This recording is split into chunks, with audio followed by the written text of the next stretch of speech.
बिस्मिल्लाहिर्रहमानिर्रहीम। अस्सलाम वालेकुम। आप सब कैसे हैं? उम्मीद है अल्लाह ताला की फ़ज़ल व करम से आप सब ठीक होंगे। तो आज हमने चैप्टर नंबर 2 स्टार्ट करना है, डाटा प्रेजेंटेशन। तो आज का चैप्टर स्टार्ट करने से पहले काइंडली मेरे चैनल को सब्सक्राइब करें और मेरे आने वाली हर वीडियोस पर लाइक करें और उस पर कमेंट करें। जो चीज़ आपको समझ नहीं आती वो मुझे कमेंट सेक्शन में बताएं। इंशाल्लाह मैं पूरी कोशिश करूँगी कि आपको उस पर मैं गाइड कर सकूँ। तो आज हम चैप्टर नंबर 2 स्टार्ट करेंगे, डाटा प्रेजेंटेशन। तो आज का जो हमारा फर्स्ट टॉपिक है वो है क्लासिफिकेशन एंड इट्स टाइप्स। तो सबसे पहले हम क्लासिफिकेशन को देख लेते हैं। Classification is a process of arranging the data into certain groups और क्लासेस और similar characteristics. For example the process of sorting letter in a post office. जब आप अपने डाटा को मुख्तलिफ ग्रुप्स में या क्लासेस में जब आप डिवाइड करते हैं तो इस सारे प्रोसीजर को आप क्लासिफिकेशन कहते हैं। जैसे आपके जो पोस्ट ऑफिस में आपके जो लेटर्स की सारी अरेंजमेंट होती है, आप अपने लेटर्स को अरेंज कर रहे होते हैं, ठीक है, इस सारे प्रोसीजर को आप क्लासिफिकेशन कहते हैं। अब आगे क्लासिफिकेशन में आपकी मुख्तलिफ टाइप्स आ जाती हैं, जैसे 1 वे classification, 2 way classification, 3rd way classification. तो सबसे पहले हम देख लेते हैं 1 वे क्लासिफिकेशन। 1 वे क्लासिफिकेशन को आप सिंपल क्लासिफिकेशन भी कहते हैं। तो इसमें आप जो आपका डाटा होता है वो जस्ट 1 ग्रुप में डिवाइड हुआ होता है, तो इसको आप 1 वे क्लासिफिकेशन कहते हैं। When the data are sorted according to one criteria only, it is called 1 way classification. For example, the letters are firstly classified as district wise. जब पोस्ट ऑफिस में जब आपके लेटर्स अरेंज किए जा रहे होते हैं, तो जब आपके letters just district wise arrange किए जाएं तो इसको आप 1 वे क्लासिफिकेशन कहते हैं। उसके बाद हम देख लेते हैं 2 way classification. When the data are sorted according to 2 criteria, it is called 2 way classification. जब आपका डाटा 2 ग्रुप्स में डिवाइड हुआ होता है, ठीक है, इसको आप 2 वे क्लासिफिकेशन कहते हैं। For example, the letters are firstly classified as district wise and then they are classified as tehsil wise, is an example of 2 way classification. जब आपके जो लेटर्स होते हैं वो डिस्ट्रिक्ट वाइज भी अरेंज हुए हों और तहसील वाइज भी अरेंज हुए हों, तो इसको आप, ये आपकी एग्जांपल है 2 वे क्लासिफिकेशन की। उसके बाद हम देख लेते हैं 3rd way classification. When the data are sorted according to 3 criteria, it is called 3rd way classification. जब आपका डाटा 3 ग्रुप्स में डिवाइड हुआ हो, ठीक है, तो इसको आप 3rd वे क्लासिफिकेशन कहते हैं। जैसे फॉर इसी एग्जाम्पल हम ले लें, the letters are firstly classified as district wise and then they are classified as tahsil wise, and also data are classified as mohalla or town is an example of 3 way classification। ठीक है, आपको समझ आ गई होगी example की। जब आपके letters सबसे पहले डिस्ट्रिक्ट वाइज भी अरेंज हुए हों, तहसील वाइज भी अरेंज हुए हों, ठीक है, मोहल्ला और 3rd आपका मोहल्ला या टाउन वाइज भी अरेंज हुए हों, ठीक है, आपके जो लेटर्स हैं वो 3 ग्रुप्स में जब आपके डिवाइड हुए हों, डिस्ट्रिक्ट वाइज, तहसील वाइज और टाउन वाइज, ठीक है, इसको ये आपकी एग्जांपल है 3 वे क्लासिफिकेशन की। उसके बाद आ जाता है मैनी वे क्लासिफिकेशन। जब आपके डाटा जो है डिफरेंट ग्रुप्स में जब आपके डिवाइड हुआ हो, तो इसको आप कहते हैं मैनी वे क्लासिफिकेशन। अब हम देख लेते हैं कि जो आपका क्लासिफिकेशन में डाटा होता है वो 4 टाइप्स का डाटा होता है। सबसे पहले उसमें जोग्राफिकल डाटा होता है, क्रोनोलॉजिकल डाटा होता है, क्वालिटेटिव डाटा होता है या क्वांटिटेटिव डाटा होता है, ठीक है। तो जोग्राफिकल डाटा में जो होता है वो, अगर आपका डाटा प्लेस, लोकेशन या एरिया से रिलेटेड हो, उसको आप जोग्राफिकल कहते हैं।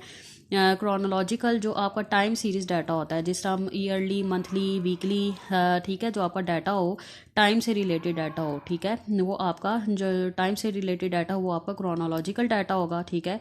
उसके बाद जो क्वालिटेटिव डाटा होगा, ये आगे आप पिछले व्लॉग में आप पढ़ चुके हैं, जो आपका नॉन न्यूमेरिकल डाटा होता है वो आपका क्वालिटेटिव डाटा होता है, और क्वांटिटेटिव में जो आपका न्यूमेरिकल डाटा होता है वो आपका क्वांटिटेटिव डाटा होता है, जैसा हाइट, वेट या वगैरह, ठीक है। ये सारा डाटा आपका क्लासिफिकेशंस में ये आपका यूज़ होता है। तो इसके बाद हम देख लेते हैं tabulation and construction of tables, ठीक है। तो टेबुलेशन क्या है? The process of making tables और arranging the data into rows and columns is called tabulation. जब आप अपने डाटा को मुख्तलिफ रोज़ और कॉलम्स में जब आप उसको अरेंज कर रहे होते हैं, ठीक है, इस सारे प्रोसीजर को आप टेबुलेशन कहते हैं, ठीक है। तो अब इसके बाद आ जाता है कंस्ट्रक्शन ऑफ टेबल्स। तो following are the parts of tables which are involve in the construction of table. Construction of tables में आपके ये सारे पार्ट्स यूज़ हो रहे होते हैं, जैसे title, column caption and box head, row caption and stub, body of the table, prefatory notes, foot notes and source notes. तो ये जो सारे पार्ट्स हैं ये आप टेबल्स में यूज़ करते हैं, ठीक है। तो अब ये जो आपके पार्ट्स हैं, तो ये जैसा title, column caption, raw caption, ये मैंने एक टेबल बना के रखा हुआ है, उससे मैं आपको एक्सप्लेन कर देती हूँ ताकि आपको और अच्छे से समझ आ जाए। तो ये मैंने टेबल बना के रखा हुआ है, ठीक है। तो ये जैसे ये जो है ये इसको टेबल नंबर कहते हैं, ये टाइटल है आपके टेबल का, ठीक है।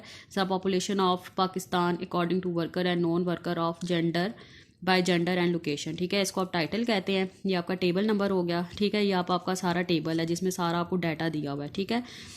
तो ये जो आप देख रहे हैं एजुकेशन, जेंडर, ठीक है, ये वर्कर्स, नॉन वर्कर्स, टोटल, ये सारे आपके कॉलम कैप्शंस हैं, ठीक है। ये सारे आपके क्या है इस तरह, ये आपके क्या है कॉलम कैप्शन है, ठीक है। और फिर आप जिस तरह देख रहे हैं रूरल, अर्बन, ऑल, ठीक है, ये आपके रो कैप्शंस हैं। ये इस तरह आपका रो होता है, ठीक है। और इस तरह आपका क्या होता है, इस तरह आपका क्या होता है कॉलम होता है, ठीक है। तो ये सारे आपके कॉलम कैप्शन है और ये सारे आपके क्या है रो कैप्शन है, ठीक है।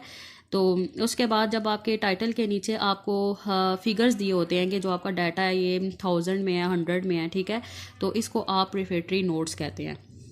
क्लियर हो गया, ठीक है। तो अब ये जो आपके कॉलम्स के अंदर जो डाटा दिया हुआ है सारा, ठीक है, ये कॉलम्स के अंदर जो डाटा दिया है इसको आप स्टब कहते हैं, ठीक है। तो और उसके बाद ये जो पूरा टेबल होगा इसको आप बॉडी ऑफ द टेबल कहते हैं, ठीक है। और ये जो आपका जो आपका रो का डाटा होगा वो आपका स्टब होगा और जो आपका कॉलम वाइज डाटा होगा वो आपका बॉक्स हेड होगा।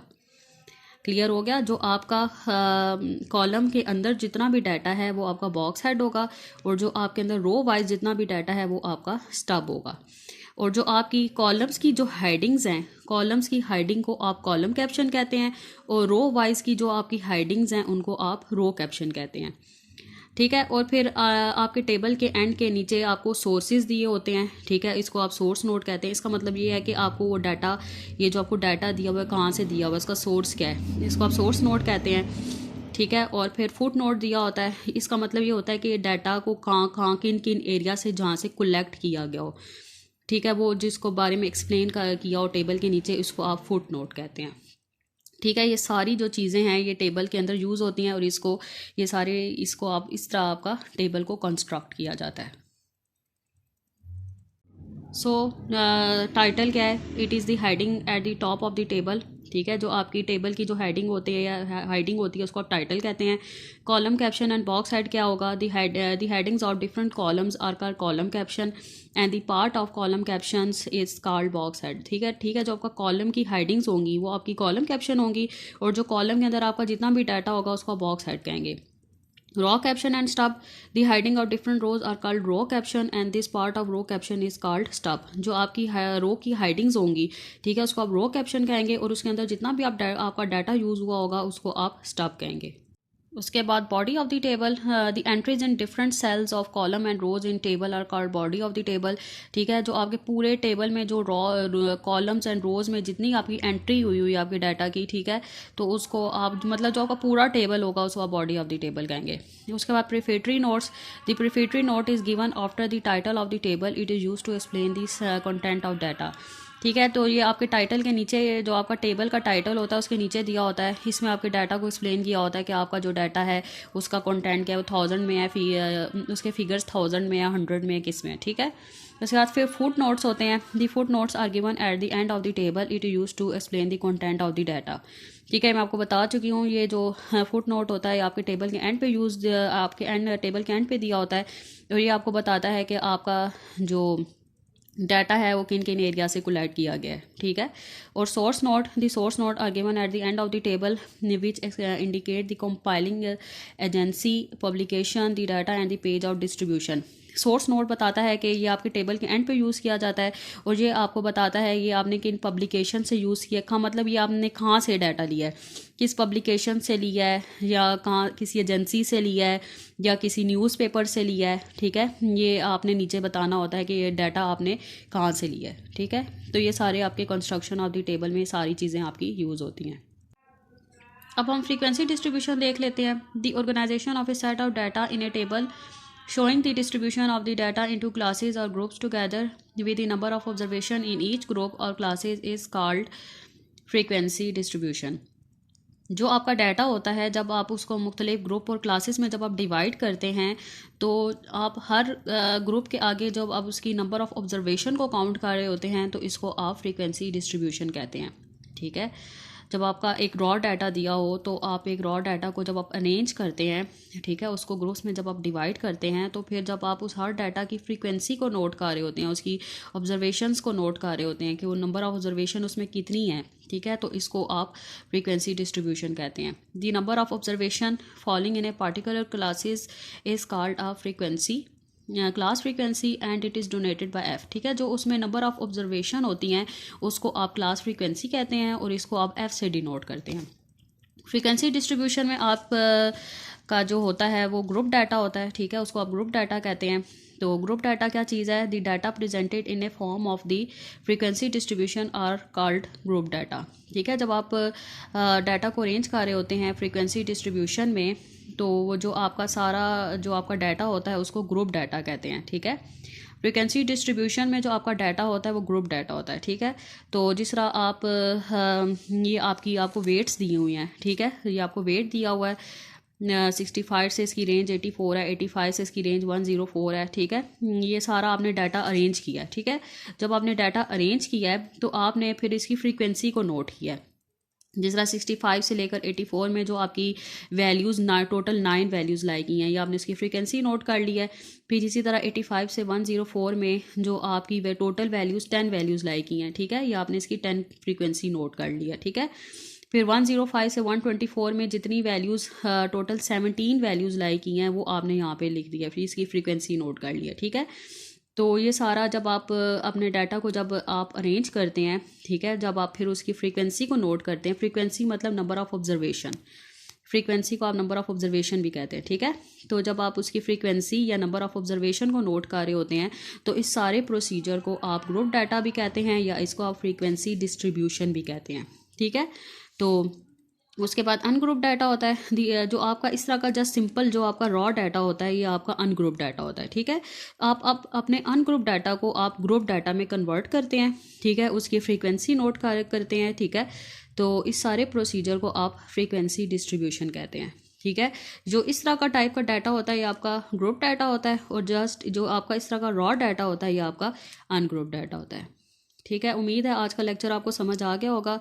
जो चीज़ें आपको क्लियर नहीं हुई मुझे कमेंट सेक्शन में बताएं, इंशाल्लाह मैं पूरी कोशिश करूँगी आपको उस पर गाइड कर सकूँ। तो अब मुझे दें इजाज़त, अल्लाह हाफिज़।